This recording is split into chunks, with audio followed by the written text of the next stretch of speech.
Good afternoon, everybody. My name is Deborah Young and I'm the CEO of the RegTech Association, and I wanted to offer you a warm welcome to our RegTech Edge No Borders program today on regulatory compliance. In the spirit of reconciliation, I wanted to acknowledge the traditional owners of the land on which we are meeting today and pay my respects to elders past and present, and offer a very warm welcome to all Aboriginal and Torres Strait Islander friends with us here today. A big warm welcome to everybody. Since 2020, we have had more than 20,000 people from more than 100 countries attend programs just like this.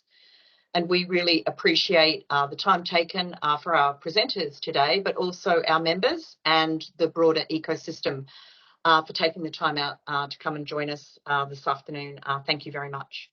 What we're going to see today is a presentation from our friends at PwC, and then we are going to see individual presentations from 6 of our fantastic RegTech Association members. So what I would like to do before we get underway and I introduce the first speaker is actually just to take you through a little bit of housekeeping, if that's okay.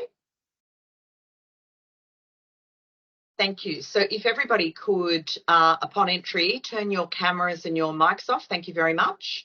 The exception to that will be the speakers, but I will invite the speakers to turn their mics and their cameras on when I invite them to come to the virtual stage. Thank you. If you have a question today, of which we would really love it if you would ask some questions of our speakers, please put your question in the Q&A chat function, and the speakers will endeavour to do their best to answer those questions. Thank you. We will also be recording the session today, and every person that is registered for the event will receive a copy of that recording. If you are interested, you can actually go to our YouTube channel and see all of our past events also by recording on that page. And then from time to time throughout the proceedings today, we're going to pop up a few polls.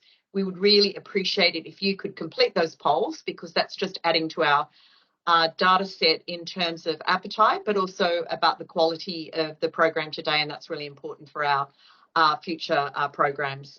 So thank you very much. So it is now my great pleasure to introduce our first speaker, which is Sarah Afagi from PwC Australia, who's going to provide us with an overview on the landscape. Sarah is a consulting partner at PwC with over 14 years experience in risk and compliance, transformation, strategic advice, regulatory response and remediation. Sarah also sits on the board and on a committee for a number of community and education organisations. Welcome to the virtual podium, Sarah. If I could ask you to turn your camera and your mic on. Thank you very much. Thanks very much, Deborah. Hopefully you can all hear me and see me. I assume so. So let's kick off. Today, what I wanted to kind of spend some time talking about was around regulatory change. Australia is it'd be fair to say, is a heavily regulated jurisdiction, and there is no shortage of reg reform and change that comes down, from government annually. If I think about we have an annual CEO survey, which we run every year, and I would say consistently for the time that I've been at PwC, which is nearly 10 years, reg change and reform has always been picked out in the top 5 risks or areas that CEOs are concerned about. So I thought I'd spend some time talking about what are some of our observations around how organisations manage regulatory change, and then also what are some kind of better practice kind of ways about going about it. And as Deborah mentioned, happy to take kind of questions in the chat as well.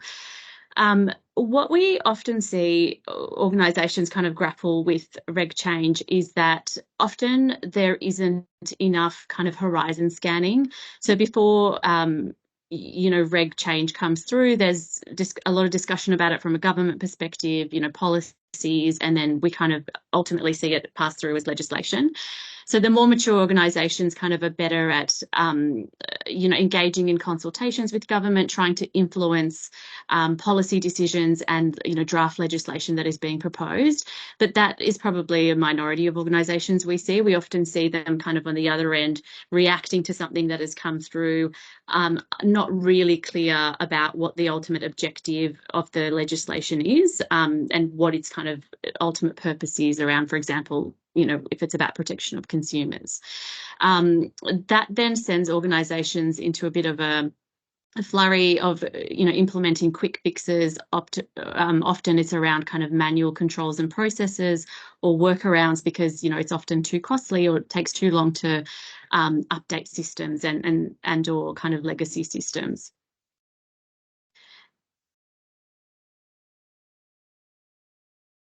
I'll just noticed the chat, but I might just keep going. We also see a lot of organisations kind of throw FTE at the problem. So they often hire a lot of people, and then over time they then kind of end up cutting those FTE who actually are doing really important roles around kind of controls that need to be done for managing compliance. So some of those kind of very knee-jerk or reactionary kind of responses ultimately end up getting organisations into non-compliance at some point or in trouble with regulators. So that's kind of thematically what we see, and that's across financial services and kind of non-financial services industry. The other kind of theme is that without understanding the kind of full extent of legislation, some organisations have lower risk appetite, and so they go into this kind of realm of overcomplicating the reg change that's coming down, kind of coming up with their own internal policies and requirements, which kind of are a bit off the mark and create lots of complexity in the system as well. So in terms of what are better practices that we think and we advise organisations to do, there's kind of 6 areas which I wanted to just briefly discuss today. One is about seeing the kind of upside from reg change. I think often it's seen as a burden. It's just going to end up with more cost. It's going to get in the way of our strategy and, products and things like that. But actually the more the mature players or organisations are far better at looking at the change that's coming through, understanding how it impacts their strategy, and looking at ways whether they can still continue on their growth trajectory and or strategic path through things like, can they create alliances or partnerships with tech providers and, RegTech as well, to kind of help manage compliance, help also look at kind of partnerships with or supply arrangements, renegotiating those to get kind of more commercial outcomes, as well as innovate products and or services. I think some of the better examples I've seen is, I think CBA, for example, has been quite good at addressing not so much reg requirements, but I suppose reg kind of expectations or concerns around treatment of vulnerable customers. They have invested a lot around their kind of vulnerable customer strategy, and also looked at ways in which, for example, you could identify patterns of potential domestic violence or coercive control through their financial products. And so that's just a way where, they're innovating their products, and actually that draws customers to them, but they're also addressing this kind of bigger concern that the regulators have as well, and a conduct kind of risk perspective as well. There's obviously the piece around driving productivity and optimization. So this kind of goes back to my earlier comment. So taking a very manual kind of approach to, adding on processes or controls or checks that need to be done to meet reg requirements is often quite cumbersome. It relies on people to do the right thing, and then often when those people leave, they kind of go out the place as well. So what we advise our clients on is around trying to look at the programs of work that are in place at within an organisation, trying to find kind of opportunities to optimize your processes and systems so that you're building controls or updating processes in a way that you're leveraging of what already exists and tweaking things rather than kind of adding on, a large volume of controls and processes. The other element to that is kind of using automation and technology to streamline your processes. And for example, if I think about ASIC's, breach reporting requirements, and when that came in, the changes came in around there was the amount of kind of data, the process that had to be implemented by organisations. Was some people, took a really manual approach and were kind of like entering data in multiple fields, instead of kind of thinking a bit more strategically about, well, how could we kind of, have feeds that go from one system where we're capturing data to the ASIC reporting portal.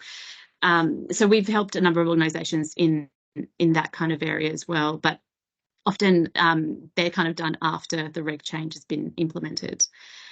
The third kind of better practice is around adopting a customer-centric approach. So often when reg change comes down, the better organisations do this, but not all organisations think about the impact it would have on their customers.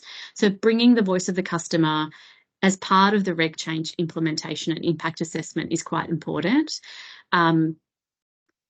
When, for example, new processes are being added or controls to comply with the requirements, what often doesn't get thought about is, well, what impact would this have on the customer? If I'm going to be asking them several other kind of questions and data points, or if I'm going to have to get them to sign multiple forms, what impact does that have on the customer experience? And then how do you try to manage that experience and elevate it while still also meeting your obligations? The other dot that doesn't always get connected is the kind of complaints and what the complaints are telling you, or what your customer feedback is telling you about how your processes are and controls are actually working, and using that as a bit of an input to help define what your processes and controls should look like. The fourth better practice is about applying a growth mindset and a continuous improvement mindset. So when reg change is coming, or organisations are preparing for implementing reg change, we often see them kind of like, I guess, go ahead and embark on something, or whether that's a big or small change. What we don't often see is this kind of test and learn or piloting approach, which actually could be quite effective, because piloting something in a small scale can really help flush out what might be some issues around customer, around productivity, around the people experience, and help you kind of tweak things and make things better.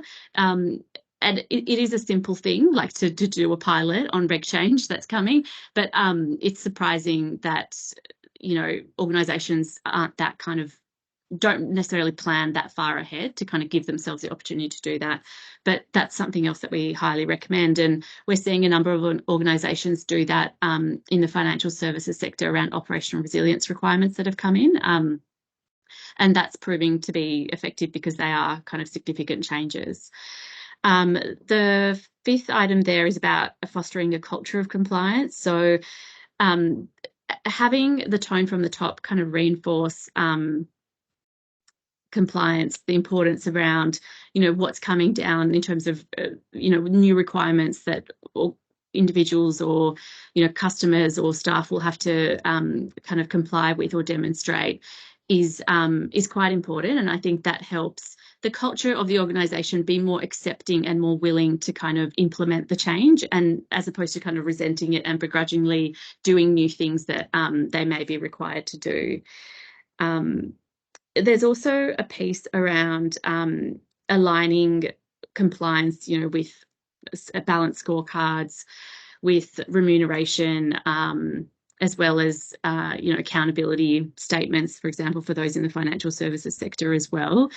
And that connecting kind of reg reform, the changes that are coming in to those other aspects, so remuneration and accountability, is also quite a good way of reinforcing the need for compliance as well. And then finally, rich data. So data with reg reform can be in different ways. So sometimes new requirements will require whether it's, customers, kind of more data points to be collected from customers, or they may be about the organisation maintaining records to kind of demonstrate compliance with certain requirements, or it may even be organisations have to supply or report to the regulators certain data points. So this often kind of gets missed when it comes to implementation. And not enough organisations think about where data is going to be captured, how is it going to be stored, which systems, and then kind of which systems are going to do, for example, the reporting.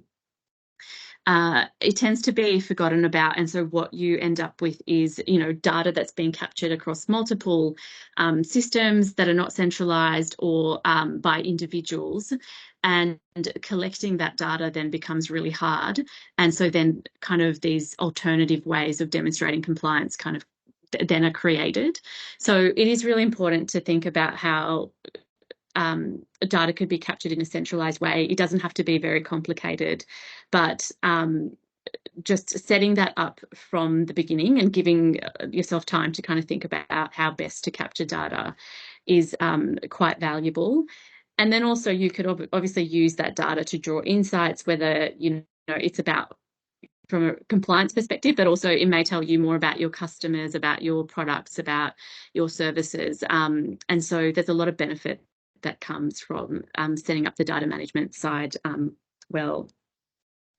I'll probably end there. I'm more than happy to take questions, but I'll pass back to you. Thank you, Deborah. Thanks very much, Sarah. And I do apologise for that. There is some kind of a glitch with the system, but everybody has received the link, and rest assured we are recording it, so we'll ensure that everybody gets a copy in our efforts to improve the customer interface. A glitch has got in the way of that, so my apologies for that. So now we're going to get underway with the RegTech showcase, and I'm delighted now to invite our first presenter to the virtual podium, and that is Rachel Greaves from Castlepoint. Thank you very much, Rachel. I trust your team. Can your team see us now? Yes, they can. All good, all good. Fantastic. Okay, thanks, Rachel. I'll start the clock now for you. Thank you. Okay, perfect. Thanks. Can we go to the first slide, please? Next one. Thank you. So traditionally, cyber, privacy, audit, discovery, and records management have been treated as separate disciplines, but increasingly they do overlap. Cyber is no longer just the preserve of national security government agencies.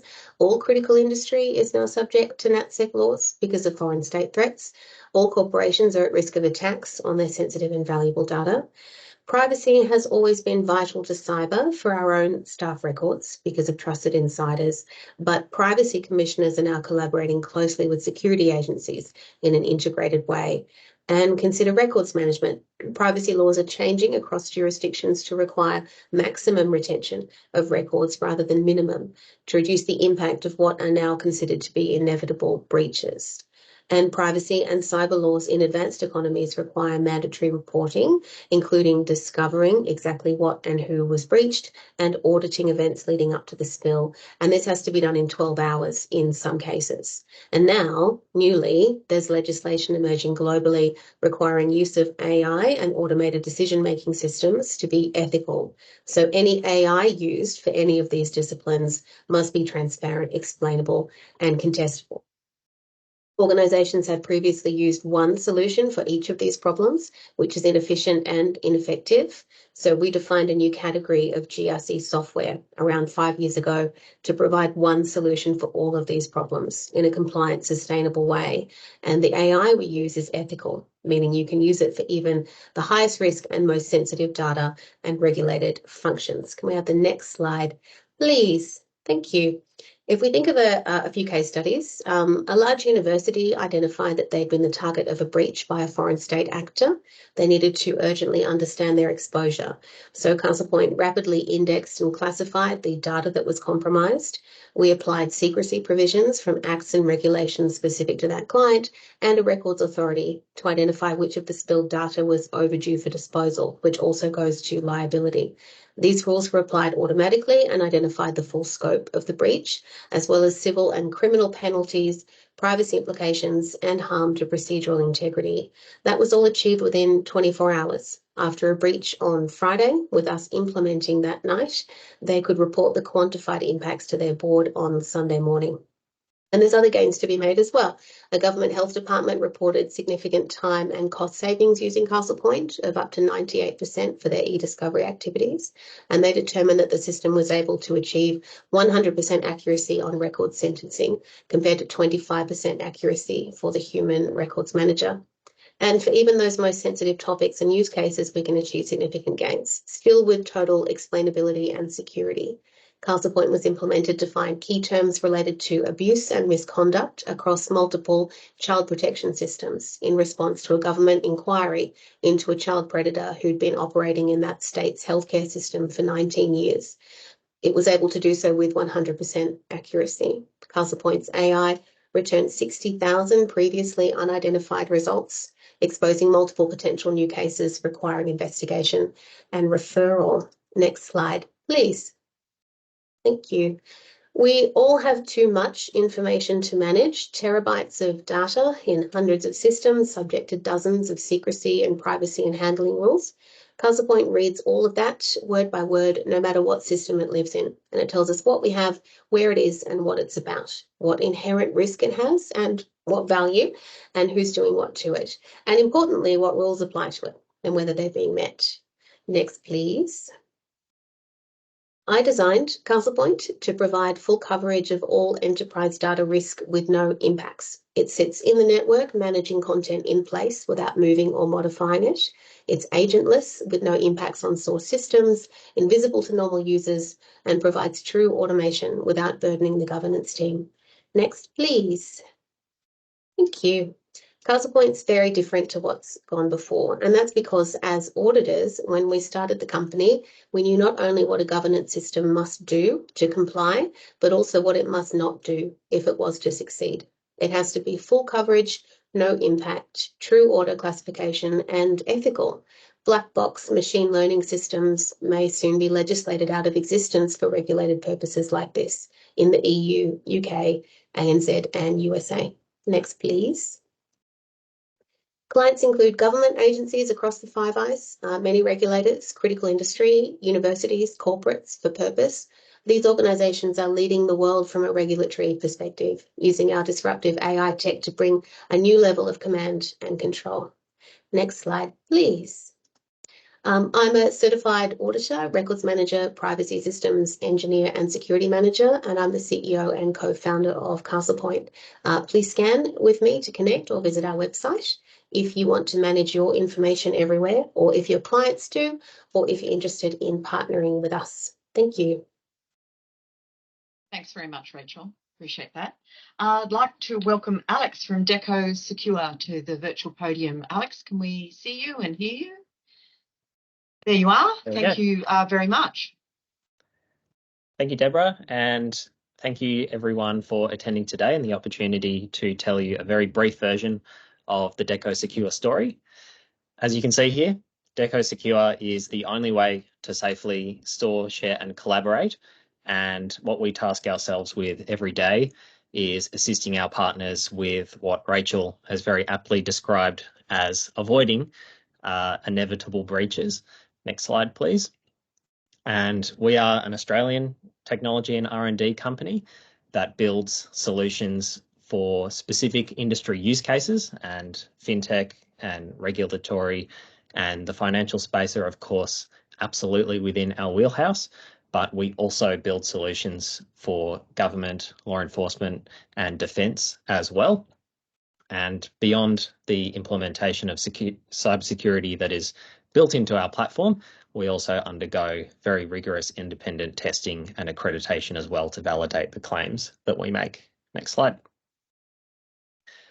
So the types of collaboration and external file sharing, messaging, document co-editing, and e-signature workflows, which are critical for any kind of work that a business today is doing with its partners, are all supported by the features that live on the Dekko Secure platform. Next slide. And these features are supported by two very severely lacking capabilities that you don't necessarily find on other collaboration or file sharing systems, which is the ability to have very tight and effective control of groups of people and users that need to collaborate. And while that collaboration is taking place, or even afterwards, be able to audit all of the activity that is taking place in the service. So the combination of these features is something that we have been building over the last few years, which we have proven as a very effective way to securely collaborate. Next slide. So this is just a snapshot of the customers that we work with. You can see we are a very government and law enforcement biased organisation in terms of our customer base, but we do, of course, work very tightly with private industry as well. Next slide. And this is an example of the types of organisations which are interfacing with our customers every day on the Dekko Secure platform. So as you can imagine, there is a lot of extremely sensitive data which needs to be shared between the financial players in the market, fintechs, regulators, law enforcement. All of this data is extremely sensitive, and until our partners found us, they were operating on systems which they had very little trust in, and unfortunately some had even experienced breaches in using. So the cybersecurity posture of the partners that we work with and the stakeholders that they deal with on our platform have seen an enormous improvement in the security of the collaboration that they're doing. Next slide. So the way that we protect data on the Dekko Secure platform is that everything is end-to-end encrypted. That means that we can't access any customer data, which is a claim that very few service providers are actually able to make. And this is one of the key points which avoids those inevitable breaches. And of course, we are also prioritizing in the way that our system works, the ability to control data, knowing where it is, who's got access to it, and who can do what with the data.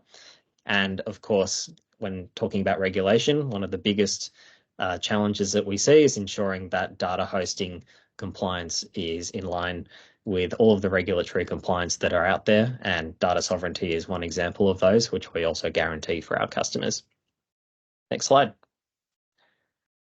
The way we deliver our service is to be extremely easy to consume. It's fully managed, so there is nothing to run. There's nothing to install because the system is a web-based application, and access to the service is a very straightforward one-step registration. And consuming the service too is very easy because our licensing structure does not place any limitations on externals or charge you to collaborate with them. And we'll go to the last slide, please.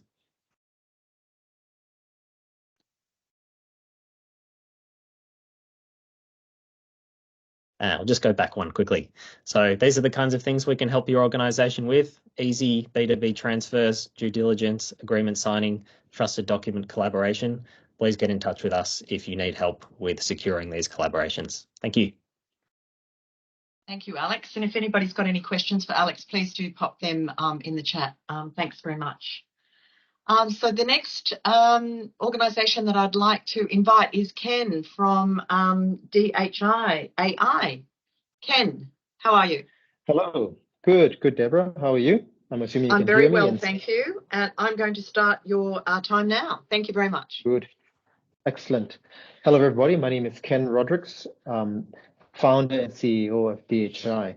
Now, if you move to the next slide, I can tell you that DHI is about applying technology ethically to drive positive impact in our world.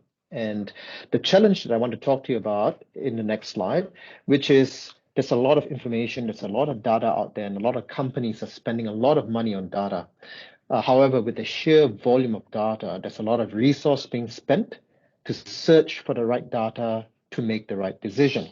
Now, DHI's proprietary technology will tell you where to look and what specifically to look for. Now, if you move on to the next slide, we'll tell you the way that we do it is really by using multimodal AI techniques. Now, we analyze the data by getting it ready and collecting it, getting it ready. We're moving on to generating insights and knowledge from that data. And finally, through using multimodal AI techniques, as I mentioned, we help customers and clients make the right decisions by putting wisdom in causal explanation and predictions. and also anomaly detections. Now, let me take you through the solution that we have that will help you explain and help you understand this a bit better. If you can move on to the next slide. And the next one, please. Currently, we are working with a key market regulator here in Australia, ASIC specifically, and the whole challenge is about assessing and identifying poor disclosure behavior through disclosure and company analysis. Now, we look through a whole range of disclosures and companies to understand and essentially make searching and analyzing for data more efficient so that analysts can make better decisions. If you move on to the next slide, basically, I'm going to take you through the solution that we have that's going to help to answer the question where to look and what to look for that piece of information. So first of all, we have a complete data repository of all the relevant sources of information, which could be formal ASX disclosures, it could be news media. We are putting in social media into this as well. But the power behind it is we are able to risk rank disclosures based on importance so that we can understand what should we look at today because of whatever reason that's deemed important. In addition to that, we also have an understanding of how much that disclosure, that news media article has changed the price or changed the market based on the price analysis that we do. So again, very much based on the data and analyzing the data to provide some kind of information. If we move on to the next slide, this shows that analysts can actually drill down on specific disclosures without going through the disclosure itself by getting a really accurate summary and key topics of the disclosure itself. Moving on to the next slide, what we also see is we start to move on from just the data alone to getting insights from it. And how we do that is we start to overlay and find correlations between the disclosure itself and what that means for stock price and stock volume so that analysts can clearly see, has there been a significant spike or material change to the stock price based on information that's come out to the market, and has that ability to go retrospective and also into retrospectively. Could you move to the next slide, please? Now, this is where things get even more interesting, where we start to really tell them where to look for and what to look for. And we can do it in two ways. Every disclosure that we have can be looked at in a detailed analysis. The first way is a basic text search, nothing really special here. We can actually just type in the word and it highlights in the document where that word is in the document. But if you move to the next slide, this is where the wisdom and the knowledge comes in, which is we have a bunch of characteristics that are deemed important. And whenever we find that there's an anomaly with that particular characteristic, it flags to say there's something different that needs to be looked at. And as you can see, that the part that's highlighted in yellow is where in the disclosure, that particular anomaly will be highlighted for further analysis and further instructions. So basically answering the question of where to look for and what to look for. And finally, if the analysts wanted to get a bit more information, they can use our generative AI search capability to find quick and accurate answers by using sentence-based search or conversation type search. And if you can move to the last slide. So we are doing the same thing. Instead of disclosures, we're focusing on companies as well. So the very same capabilities, but for companies with alerts. And that's me. Again, it's Ken Rodrigues from DHI. If you have any questions, please send it through the chat. Thanks very much, Ken. Appreciate that. So next we have Kunal from Haast. Welcome to the virtual podium, Kunal. Thanks, Deborah. I'll start your time now. Thank you. Yeah, appreciate it. Thank you. Hopefully everyone can hear me. As Deborah said, my name is Kunal and I'm a co-founder of Haast. We're a marketing and RegTech platform that's looking at essentially transforming the way marketing review and compliance is done at the moment. If you want to move to the next slide, thanks, Nathan.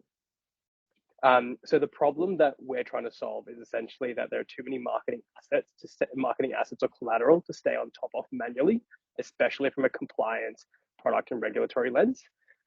So my background as a lawyer, basically I spent a lot of my time just reviewing each asset manually, each marketing collateral manually for a large volume of prescriptive requirements and changing regulations, and it was quite inconsistent, slow, and especially with spreadsheets and emails.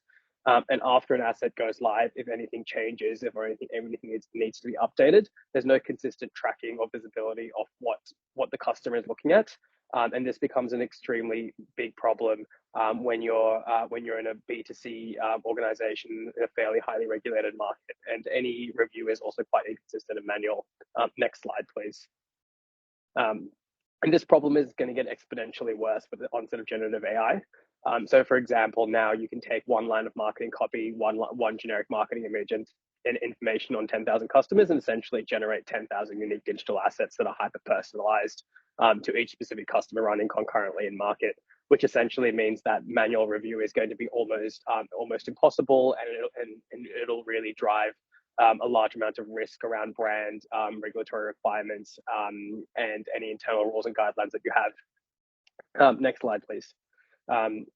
Maybe we'll just skip this one, but the key message here is just that compliance is hard before it goes live and after it goes live. So HAST essentially enables you to automate and remove the heavy lifting of compliance review by taking your internal guidelines, guardrails, legal requirements, regulatory requirements, and converting them into machine readable rules through our AI features.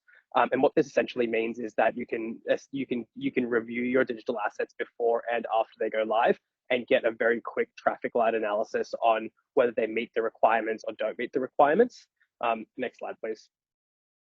So for example, you can run a PDS, a TMD, or a social media post, blog post through your checklists before they go live, and you can quickly get an understanding of what areas you need to focus on, what areas have been met, and really reduce the time to review and improve your productivity, freeing up teams to really focus on the subjective interpretation and the high value elements, and not essentially be bogged down by prescriptive requirements and a high volume of assets.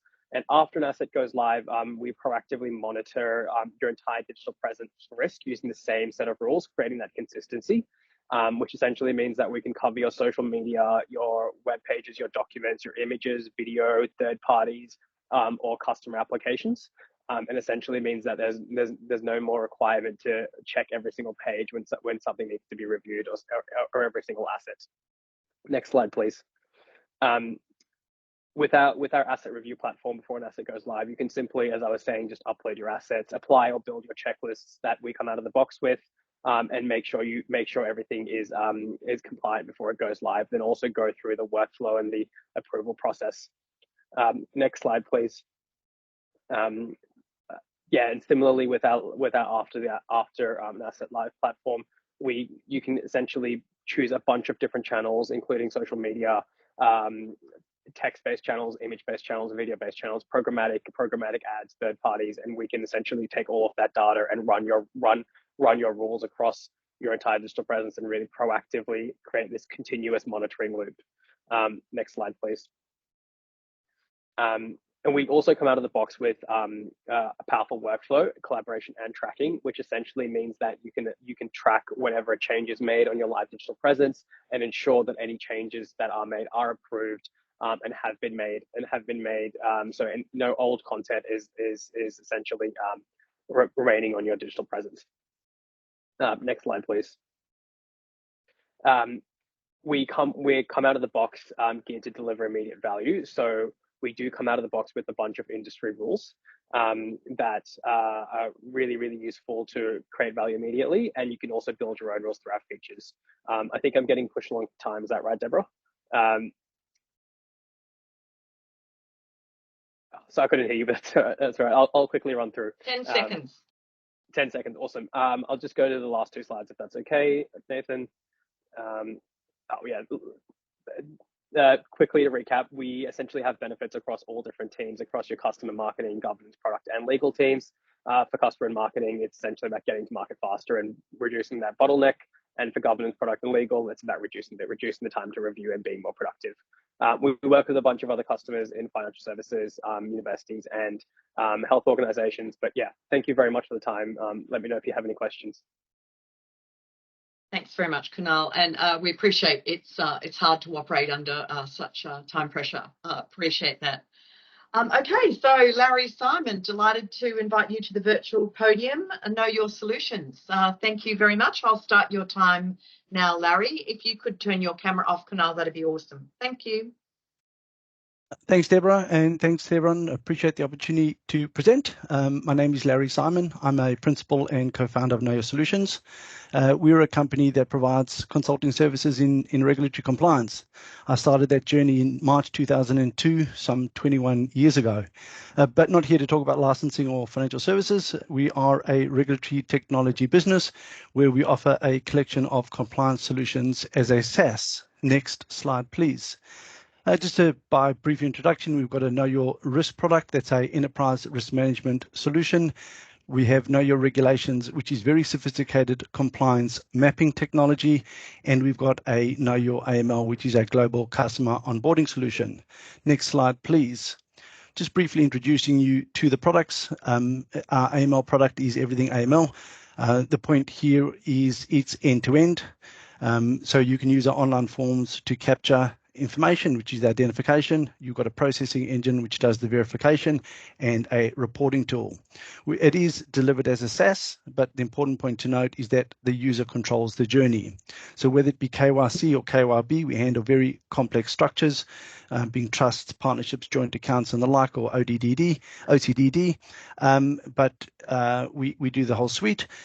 Last point is, once you do the biometrics, we are a gateway service provider to the DVS, so you can match those government records directly to government sources. Next slide, please. This is just an example of how we can solve some of your problems. Individuals are very easy, but by way of an example, if you just give us a company number, we can output a number of variables, one being a three-dimensional organizational chart. We lift the hood and we identify all the way down to the ultimate beneficial holders. We'll do a probity check, being a PEP terrorist and sanction check along the way. You can get a credit report. We can also pre-compile application forms for you. So whether it be a bank application form, an information memorandum, or client agreement, and we can also provide you a consolidated holding report. So if someone's nested in multiple areas within the tree, we mathematically will aggregate the holdings and give you a consolidated holding report for those individuals. Next slide, please. Thought we'd just give you a sneak peek. A picture speaks 1,000 words. This is just a sneak peek of an organizational chart. It's not a PDF or a flat file. It's a three-dimensional chart that's nice, clear, and crisp, that gives you a nice visual of your customer. It is grandparent, multi-parent, multi-child. So if you have, for example, a trust, you can see the trustee, beneficiaries, appointer, settlers, and all the children underneath. Next slide, please. Just introducing to our mapping product, or Know Your Regulations. We live in a self-regulatory environment. So for licensees that want to implement good governance structures, the most important thing is that they need to identify their obligations. They need to implement controls to verify and evidence compliance with those obligations, and then determine whether your controls are effective or ineffective, or whether you're actually in compliance or non-compliance. That's a hard ask. Next slide, please. So our mapping technology does that in a really granular way. I need to emphasize, this is not a GRC tool. This is a mapping tool, so it works from the top down. You get a granular view of the legislation. This is an example where I brought in the Corporations Act, the Corporations Regulations, and the AFS license conditions, and I've mapped them. But I could just easily as map that to a policy document to evidence compliance. The nice thing about it is this has workflow. You can assign tasks to people and escalate issues, but it gives you a direct line of path on a very granular level how you evidence compliance with specific provisions within the law. It's industry agnostic. It'll work right across the board, whether it be real estate, whether it be licensing, whether it be pharmaceuticals. It works everywhere. Important points: it is multi-directional. It's not single directional. It is bar mapping across various tools, powerful search capabilities. It's got fantastic audit capabilities as well. So I brought in the AML program, brought in the AML rules. You can map them and very easily identify deficiencies. Next slide, please. Just briefly introducing our enterprise risk management tool. This is one of my favorite products. It's everything about risk analysis and treatment, whether that be an asset, a process, or a service. It has integrated threat, vulnerability, and control libraries. We have hundreds of them. So if you don't want to create your own, you can certainly lean on us. The good thing about this is this aligns with multiple international and Australian standards. And how we do that is the risk product integrates heavily with our mapping product. So you can change the controls and the risk parameters by mapping to the various standards that allows you to evidence and demonstrate compliance with those standards. Lots of quizzes, so you can do gap analysis and risk questionnaires and risk treatment and corrective plans. Next slide, please. I'm just finishing up. So this is just a very sneak preview of what the product looked like. At the very bottom, you've got all your asset information. Again, if you don't want to enter that information, you can lean on us. You can use our comprehensive libraries. So we will import the threats, the vulnerabilities, and controls. Once you demonstrate that those controls are effective or ineffective or not, they'll feed up into the heat matrix, and you can then use that for reporting to senior management. Next slide just gives you some very important contact information. We really appreciate the opportunity to present. Thank you so much. Any questions, please reach out. Thank you very much, Larry, and full marks for being right on time. Thank you. Now, last but certainly not least, my compliance office, we have Tanuja. Welcome, Tanuja, to the virtual podium. Thank you, Deborah. Can everyone hear me? Yes, it's all good. I'll start your time now. Fantastic. Hi, a very good evening, everyone. My name is Tanuja Rai. I'm the APAC Sales Executive at My Compliance Office, and I'm very glad to introduce to you My Compliance Office, the leading conduct risk management solution for highly regulated firms across the globe. Next slide, please.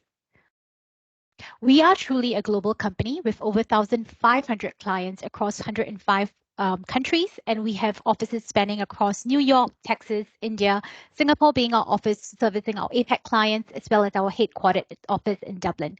Next slide, please. Firms operating in the regulated space are managing compliance through manual and a combination of manual and online processes. We've also seen firms investing heavily in multi-systems to really manage compliance.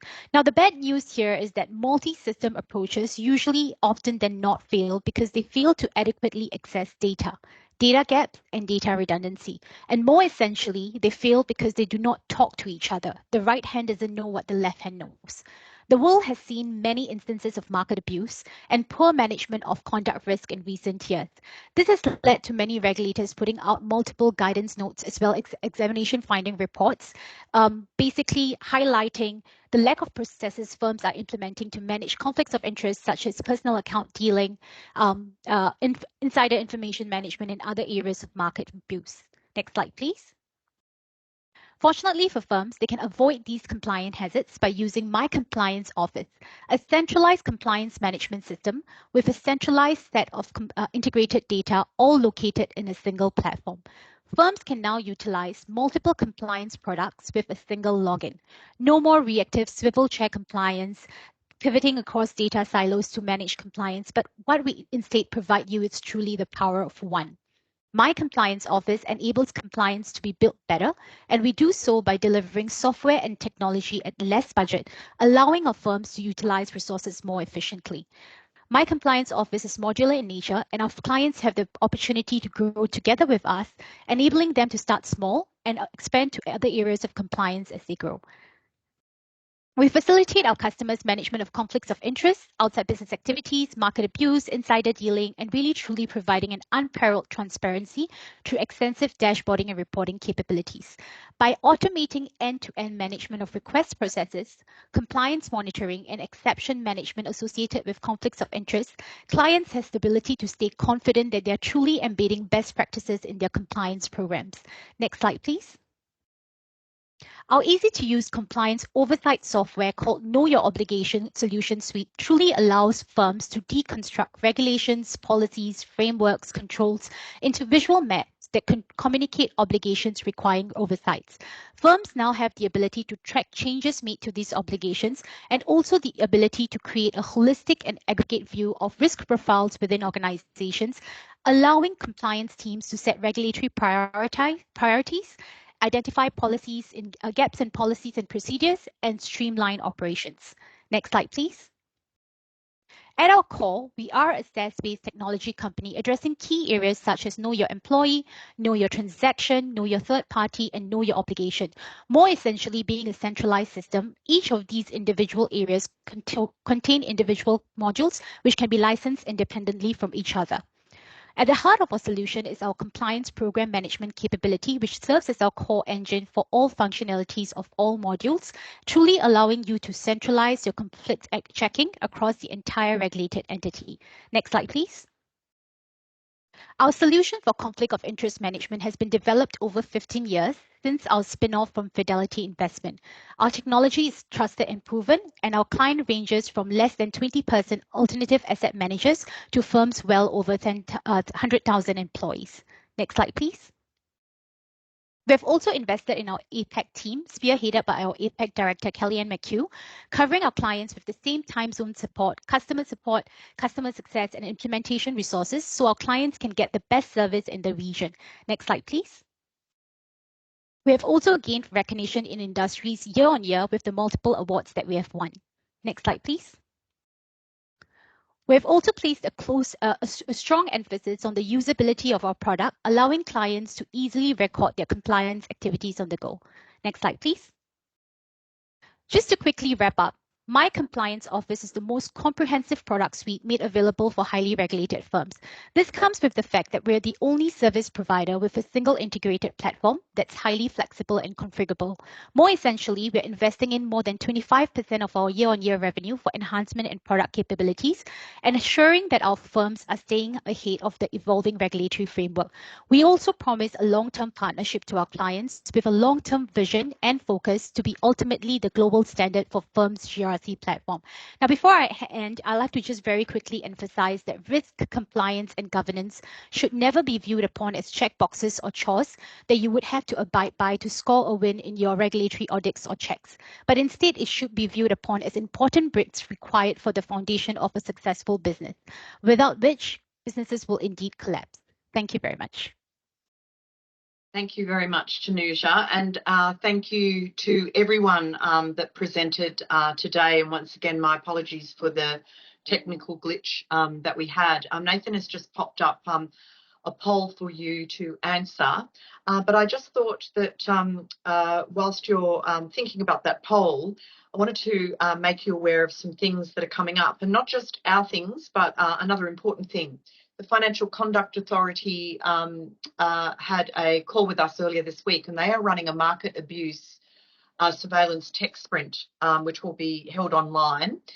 The applications close on the 18th of March. There is a slight chance that there will be an extension to that. So particularly if you are using artificial intelligence as part of your solution, they would love for you to apply for that tech sprint. It will be online. So please do go and check that out. We have a number of our programs coming up, one on the 19th of March for ESG.